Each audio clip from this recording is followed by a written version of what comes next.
Greetings, GateCrashers family. I am RJ Durrani, and I will be your host for this interview. I am privileged to have joining with me today a Mark of all trades, if you will.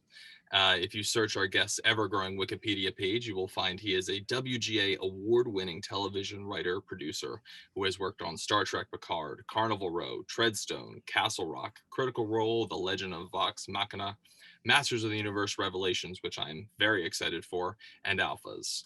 From his roots as a journalist to his ventures into comics, working on such classic superheroes as Spider-Man, Nightcrawler, Wolverine, and many, many more. Our guest also finds time, I don't know how, to be a frequent collaborator with New Jersey's own. Did he mention that, Kevin Smith, that he's from New Jersey? Of course he did. On the podcast, Fat Man Beyond. He is vengeance. He is night.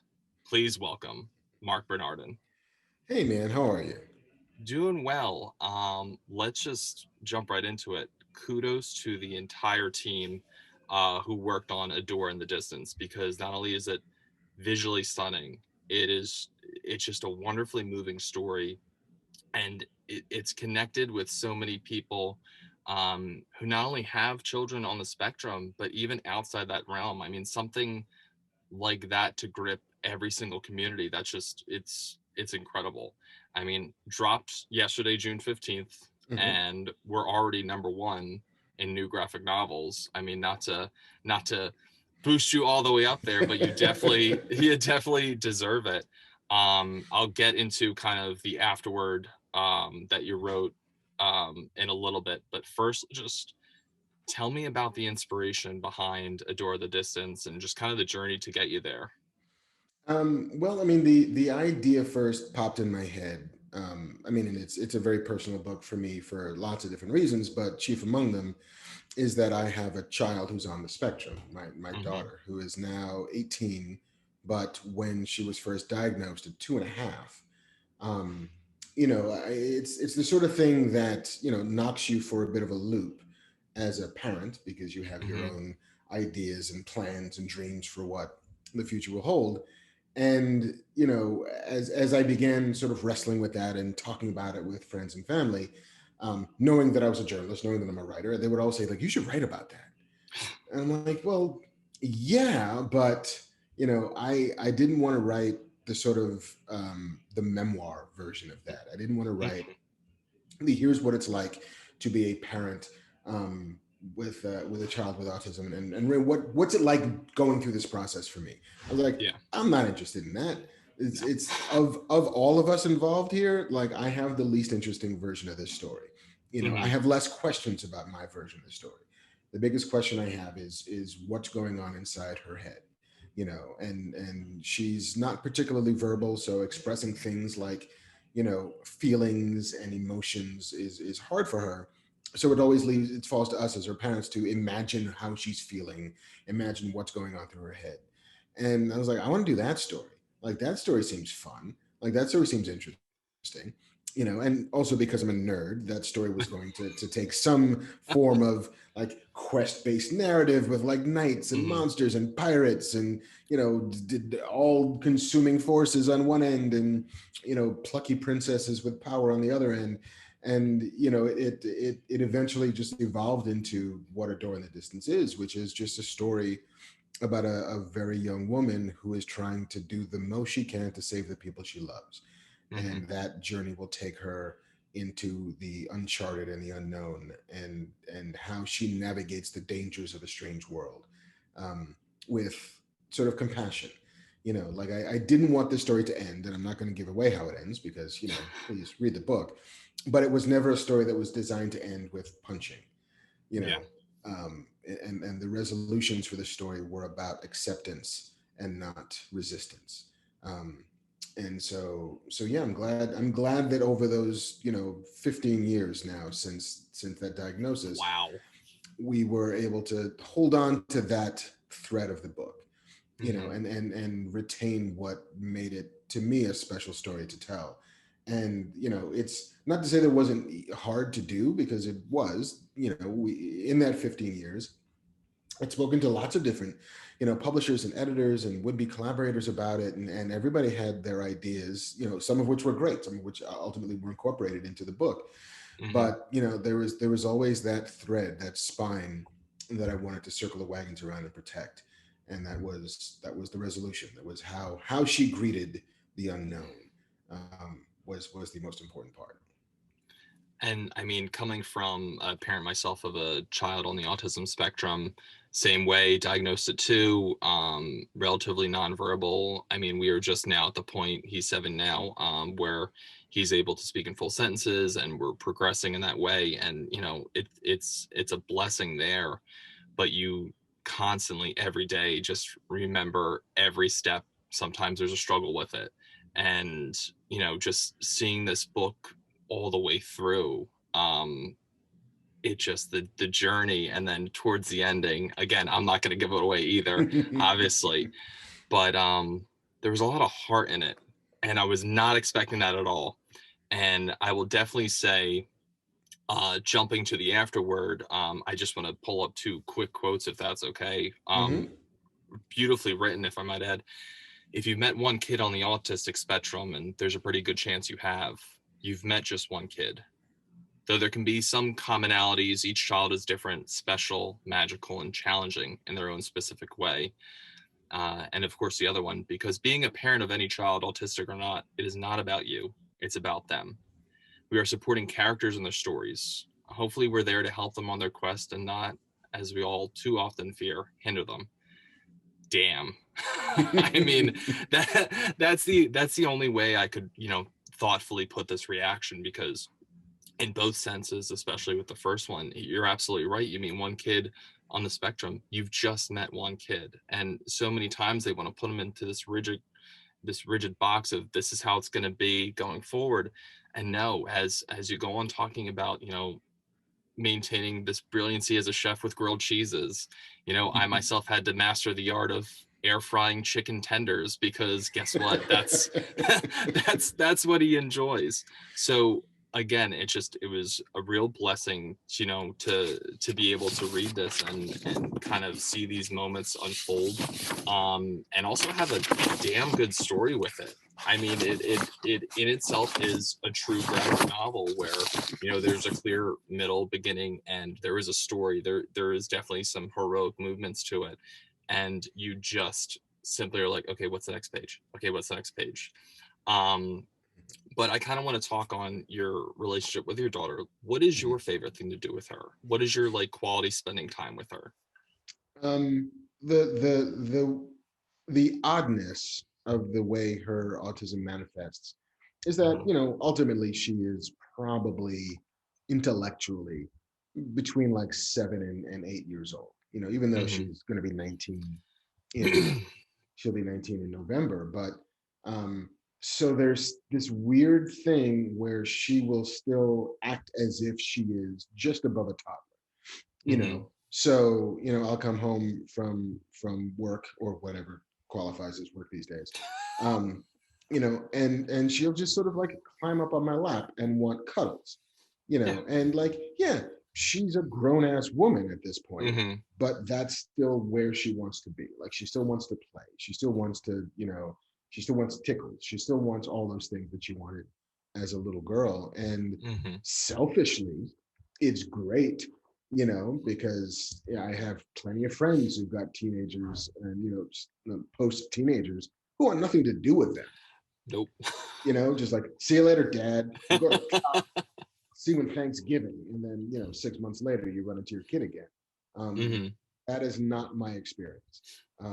And while the desire for that to have been the life that she was going to lead, the side effect of it is that I still get to have this kid who is still like madly affectionate and wonderful in her own ways. And so, yeah, that part of it is entirely selfish on my part, where she'll want my attention, and she'll reward that attention with sort of physical love, which is kind Mm-hmm. And I think that kind of holds to a statement I once heard, that it's all about the small victories, of. and that's kind of gets you to the next step, next step, next step. But focusing back on uh the novel itself, it started out Adora and the Big Nothing, and we've kind of transitioned this long, you said 15 years of writing. So obviously some of that was writing during the pandemic, I'm assuming, which, was there a struggle with writing during then? Like kind of like how did you kind of focus your time to make sure, yeah, I got to get this done. I got to get this to print. I got to. Yeah, I mean the pandemic was weird for any number of reasons, for all of the reasons. Hmm. Um, and writing was hard, especially the first like 6 to 8 months of it. And not that that writing was on Adora. By that point, most of my work had been finished. I was doing lettering passes on Adora. I was doing like final Okay. tweaks on Hmm. Adora, but the art was finally finishing its journey. From Ariella's inks to Brian Valenz's colors, like all that was coming together. Like so, I had that moment in like June of last year when we finally Hmm. had like all of the colors in place, and was reading it in its entirety, which was its own like kind of majestic experience. Um, but yeah, I had finished I think my last pass on the script in like 2019, like early 2019. Hmm. Um, but I mean, to your point though, writing during the pandemic was impossible. I was able to work on other people's stuff. Hmm. Like I was on staff on Star Trek Picard for the first, whatever. Like I started in March and I went to the office twice, and then we locked down for the pandemic, and then Hmm. finished my stint while still in lockdown. Hmm. And I think I wrapped on that show in October of last year. And so I was able to do that because it's not mine. Like, yeah, I'm Yeah. invested in it, but sure, I can make Picard say Yeah. these things. That's totally Yeah. fine. Hmm. Um, but it was the new stuff I couldn't get done. Like I couldn't break new ground on anything that Hmm. was belonging to me. And I beat myself up about it for the first couple of months, which is like, I have this time. Like this is the thing that every writer hopes for. It's just like Hmm. unlimited time and no distractions and no place to go, and you don't have to fight the traffic in LA, and you don't have to deal with meetings upon meetings, and like you've got time to focus, and I couldn't focus. Hmm. And the realization I came to was that um, we were all undergoing a steady and always varying version of trauma, and we were Hmm. unable to recover from that trauma because there was always new trauma. Hmm. Like I remember, because I was in New York for 9/11, and I remember what that felt like, and I remember that like a bomb went off in the middle of our worlds, and it was devastating and awful, but it was one event, and then we could recover and we could heal and we can process and we can finally start to move forward. Whereas the pandemic was just this steady drumbeat of inflections into our sort of mental state. And then when you add that on top of the protests, on top of Black Lives Matter, on top of all of it, it was just this like I couldn't find any way to get the oars in the water until probably like October or November of last year, and then was able to write a thing and finally take advantage of the time that I had at home. But it was hard, like, and there was no getting around it, and it was different for everybody. Like I know people who were totally fine and oblivious and like were able to focus, but I always advocated like, listen, if you're a creative person and you're unable to create, that's fine. Like don't beat yourself up about it because you're processing and it takes a Yeah. while to get that done. Well, I'm just glad that it wasn't the and for us it was the making bread and let's purchase a exercise bike that we'll use a couple of times and then just collect dust in the corner. But I absolutely agree with you. You sat through an entire year of just watching the news, and everything was what's next, what's next, what's Mhm. next. And you just see everything from this push for social change, these staunch instances of injustice. And it's hard. It's really hard to try and push that out of your mind and be like, I need to write this. I need to sit down and focus on this, when you have a million other voices telling you, do this, do that, do this. Yeah. So definitely a credit to you to sitting down and just saying, this is the time, I got to get back into this. But um specifically, and I saw a couple influences while I was reading Adora. Was there anything particular that kind of, I hate using the word twice, but influenced you in this work especially, or kind of was it an absence of similar works that pushed you to be like, I need to make this. This is something that needs to get out there. Well, I mean, there's the obvious kind of influence that I think anybody who does anything in the fantasy realm has to Hmm. acknowledge, which is Lord of the Rings and Tolkien and just quest narratives. You know, the idea that here we are, a band of adventurers heading off into the unknown to win the day. And so that's always a part of it. You're always mindful of that, and it's helpful because at least you know that things you can pay homage to and be straight up front about, and then things you want to subvert because any 60-year-old narrative has time for inversion and subversion. um there's things that I loved as a kid, like I was a big fan of like Three Musketeers and the Count of Monte Cristo and that kind of like daring do, and the Tales of High Adventure. Conan the Barbarian is also a big influence. But I think the thing that kind of unlocked it for me was an episode of Buffy the Vampire Slayer. It was the musical episode, Once More with Feeling, and there's this line in that Buffy Summers sings, because and if you don't are familiar immediately with Once More with Feeling, Buffy, said Vampire Slayer, died at the season finale of the season before. She'd sacrificed Hmm. herself to save her sister, and she went to Valhalla for her well-earned reward as a warrior for truth, justice, in the American way. So the sixth season, I think it is, opens with her friends trying to bring her back from the dead. And it's a musical, and because it's a musical, people they can sing the things they would never say out loud. And so when Buffy gets brought back from the dead to join her friends on the mortal plane, she sings this line that goes something like, "I think I was in heaven, and my friends pulled me back." Like everything was fine. I had gone to where I'd lived my life. I'd achieved my destiny. I'd done the work, and I was happy. And then my friends pulled me back, and I don't know if I could ever forgive them for pulling me out of heaven. And so, like that sentiment, um, directly influenced the sort of the long story of Adora, which again, not going to spoil it because I hope you read it, but once you Yeah. get to the end of it, Hmm.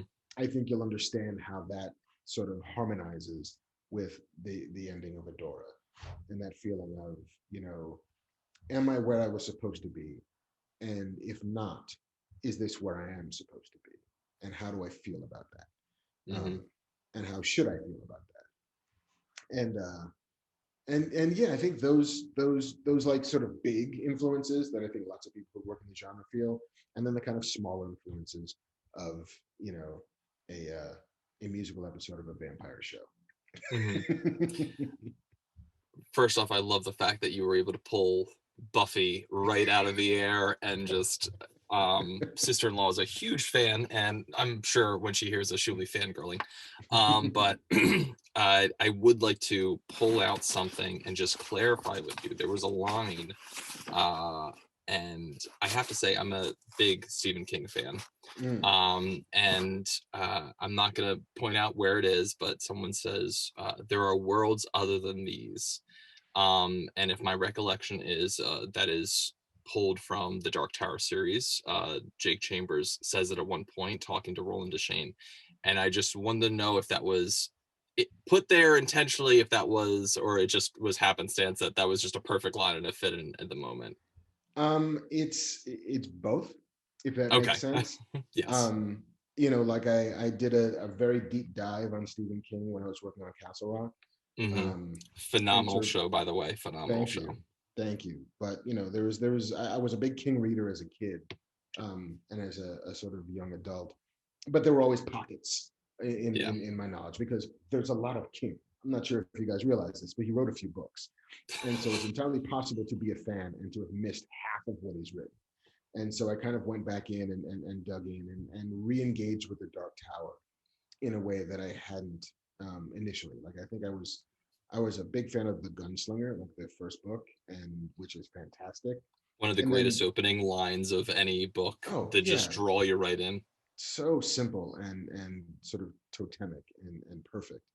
But I'd fallen off. Like my reading of the Dark Tower saga had atrophied, and so like I went back into it. I guess at this point now it's like 6 or 7 years ago, and kind of re-engaged with that idea um, of of his own multiverse and Hmm. what that meant. And so yeah, like the conceit was in the book before, but I don't Yeah. think that line had existed in its current state until I had finished that deep Okay. That's completely fair. I enjoyed it. It was one of those moments where you read it twice and you're like, huh, okay, see what There he's it doing is. here. Um, Now, again, we're gonna say it 40 times, not spoiling the ending. Is this story something you could see yourself continuing on, or is this the one and done final word um, on kind of, I guess, what your approach on the story was? Like, do you feel like, there's another story to tell later on, especially, with your daughter in her life, or do you think this is kind of the, I wrote it, I'm happy with it, I don't need to Stephen King it and keep going forward? I'm a fan of the self-contained story. Like Hmm. I think, despite the fact that I work in television, which is all about ongoing, continuing, like how do we spin this further and further and further? How do we I, bring this guy back? yeah, like nobody's dead in science fiction. Let's go. Um, but I think this had been designed as a single story, as a beginning, middle, end, Hmm. as Warren Ellis used to call it, a slab of culture, like that you can pick up and get the total package and then move on with your life. That said, um, there in the intervening years, especially the last 2 or 3 years, I've started to give some idle thought into what other stories are there in this world and what of the characters that we see in this potentially first Adora story um, that could have more adventures or earlier Hmm. adventures or more stories to tell. And I think there might be.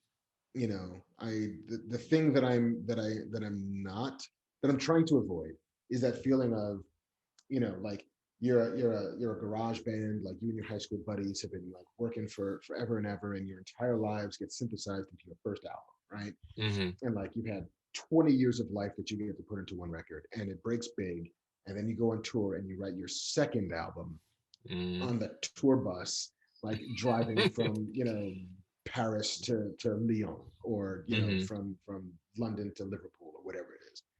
And so like I've had 15 years to tell this version of the story, and I don't know if like I could do the second version of the story. Like, yeah, come on. When's the pub date? Are we already planting the Yeah. flag? 2023. All right, yeah, I can Hmm. make that up. So I'm not rushing it, but I'm also not closing the door on it, because I think that there probably is more. There's more story. There's more juice left in this particular fruit. That's probably one of the most honest and reflective answers, especially when I'm sure there's an executive producer at home watching the first film of something, be like, how much did it make? Yeah. Greenlight that second one. Yes, let's go. Um, Let's make it happen. But I do believe that like stories have their natural form, yeah, and to attempt to bastardize that form is tricky and fraught with peril. And so I'm very careful about um, doing too much with what might not be enough. and this was such a, it's a very personal experience, and writing about your kids in a sense in any way. Um, and you lay out the good, the bad, and the ugly all in one sweeping type of ideal. Like, how difficult was that? Kind of just laying a lot of yourself out there. I mean, when you write, you lay a lot of yourself out there, but this was a lot, a lot. How was that? It was therapeutic, I think, in ways I didn't expect it to be, because story is story, and I've Hmm. written my fair share of them. But you know, it is, for me at any rate, easier to process things when they are not as they seem. It's the allegorical nature of science fiction and genre and fantasy, which is you're very often writing about, the things you're writing are not what you're writing about, but what you're writing about Hmm. is in it. Yeah. And so, sometimes you can exercise certain demons in ways you didn't expect to. And so I think, and I didn't see it at the moment while I'm writing it, because again, it's just, okay, there's underground pirates and there's a big pirate battle, and like that'll be super fun. Hmm. But it was sort of looking back on it and rereading it, and there's 40 drafts of this story, in a folder somewhere on my desktop, and in each Hmm. one of them finding new things in it and going a little bit deeper in it. And so that process was actually really helpful for me as I changed over the time, as my daughter changed over time, as the story changed Hmm. over time. They sort of begin to reflect each other. And so there were definitely moments of clarity that I had working on this about autism and about children and about narrative, um, that I wouldn't have had otherwise. Hmm. That's and again, just putting the pen to paper and writing something like this and having such a widespread connective story, I just, again, kudos to you. It just absolutely, from beginning and end, is wonderful, and I cannot recommend it enough. Really briefly, obviously I don't want to consume all of your time.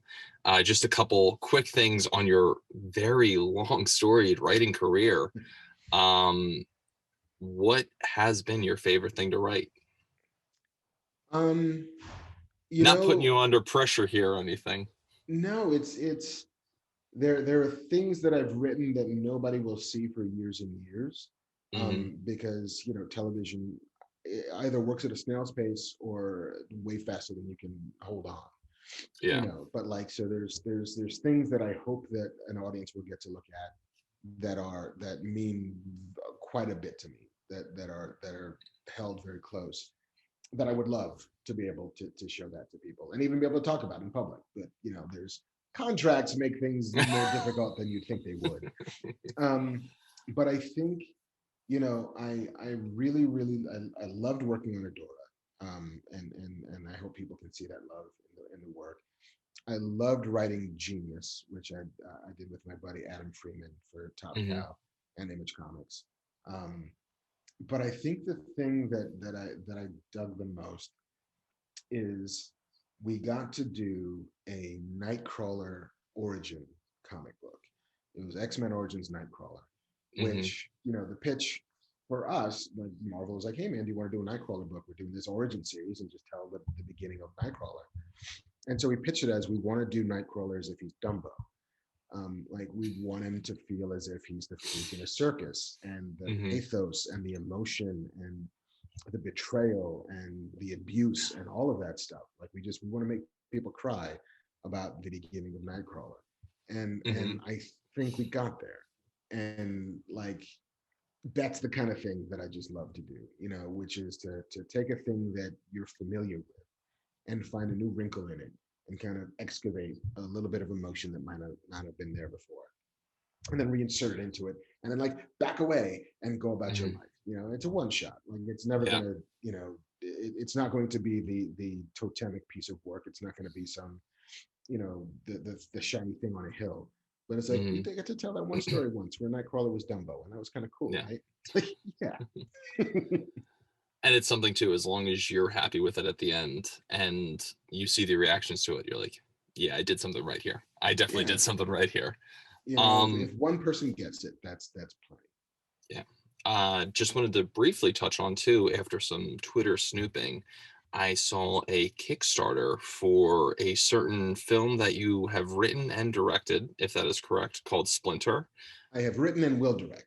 Written and will direct. All right. Yes. Which writing and directing is always fun because the only person you could be mad at is yourself for the direction of Uh, how the writing was taken. yeah, So no. real quick, this project, let's talk about it. We want to get this Kickstarter fully funded. If you have a moment. Absolutely. It has been the wildest month, with this Kickstarter. We are now, I think, like 48 hours from closing the campaign. Um, and the idea came. I was in Vancouver with Kevin Smith. We were doing a live show, a live podcast up there, and so we were driving around town. And he was like, "Hey, man, I got this call, about the Twilight Zone. about like Jordan Peele was doing the new Twilight Zone. They wanted to know if I wanted to do an episode, and Kevin's like, and I said yes because of course you're going to do a Twilight Zone. And he's like, do you want to do it with me? And I said yes because I've learned that when Kevin asks me if I want to do something, my default answer is yes. Yes. Um, so and we just started talking idly about what to do, and he's like, well, they had this idea for this thing, I had this idea for this thing, and on the plane ride home, it sort of occurred to me that Twilight Zone always does one of two stories, amongst lots of things. But every iteration of Twilight Zone has a story on a plane, and it has a story about a creepy kid who has powers. And by the time I landed, like I texted, Kevin this, like 120 word pitch for like, what if there's a plane that never lands? And what if the only passenger on this plane is a 10-year-old boy who never gets to set foot on the ground because when he does, bad things happen. And so there's this entire apparatus to keep him off the ground. And what if shit goes wrong? And it's like, that's cool. And so we should do that. And then, but the Twilight Zone opportunity just evaporated. Like it as so many things do in Hollywood, it just kind of went up in smoke. But I held on to that idea. I'm like, I still think that's cool. Yes. And so the beginning of the pandemic, I was looking down the barrel of age and of, I'm like, I'm going to be 50 soon. And I had always made myself a promise that I was going to try and direct a movie before I was 50. And maybe it's a short film and not a feature film. And maybe it's this. Like, let's try and do this. So that was the first thing I was able to write coming out of the sort of pandemic fog, was the script for the short film. And then, a friend of mine who's made a bunch of short films who I trust implicitly came on board as a producer. We found a line producer who started specking out a budget. And because it's on the plane, it got very expensive very fast. It wasn't going to be like 3 friends in a hotel room. It was like, no, guys, we're on a plane. We need special effects. We need sets. We need all of these things. You're building Can't film a it in a world. bathtub. Can't do any of that fun stuff. Like my house cannot be the location of this short, so we can need to spend some money. Mm-hmm. And so we thought about it because there was a version of it where I was like, listen, if it's X, I can spend for X. Like, I make a pretty decent living as a TV writer. I've got some savings. My wife will allow me to spend but so much, but I can spend some. And then the minute we got the budget, like, that's not possible. So we went to Kickstarter. And I was afraid because, we were asking for a lot of money. And in my research for Kickstarter, looking at short films and like the budgets were this and that, whatever, like, oh, we're asking for 4 times the average budget of a short film on Kickstarter. And Kevin kept saying, it's like, man, I don't think you understand. Like, I don't think you know that there's an audience for the podcast, there's an audience for the work, there's an audience for you that will come out and support this if you present it to them. And I didn't believe it. And so we started the Kickstarter almost a month ago, and we fully funded in 14 hours. Wow. And again, we're asking for a lot of money. We were asking for $90,000, and we hit that in 14 hours.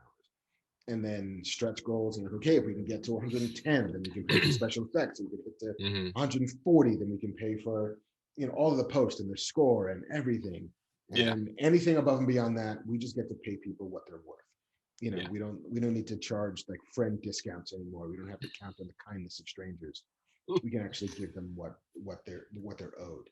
And so as of yesterday, with 48 hours left, we're at $220,000, which I remain humbled and astonished and flummoxed by the amount of support and generosity from both people that I know, and no, I probably would have given some to if, like, come on, man, you make good money, like you drop something in the bucket. And the people I've never met before, and people whose names I don't recognize, who just came out and donated quite a bit. So we're making a movie. Trisha Helfer is going to star in it. Yetide Badaki from American Gods will be in it. Tiffany Smith, who's got a role in Master of the Universe Revelation, will be in it. Still a couple roles left to be cast, but like by the end of this year, we will have a movie in the can, one way or another. So, and we'll be back here talking about it because we'll be back here talking about it. So real quick, I mean, that's just a testament to your writing. People have faith in it. And money walks in that one, and it just it really does. So I just like to end here with first saying this was an absolute pleasure to talk with you. Please go out, read Adora in the Distance. It is available through Comixology, through Amazon. Go look into Marc's Kickstarter for Splinter. His Twitter handle is at Tolkien Negro. That is Tolkien, like the writer, and obviously you know the second word. Finally, look for this review and possible podcast or YouTube video at GateCrashers.fan. Follow us at GateCrashersPod on Instagram and Twitter, and follow me on Twitter as well at ArgRJ. That is ARGHRJ. Again, Marc Bernardin, this has been an absolute pleasure. Thank you so much. Thank you, RJ. This was fun.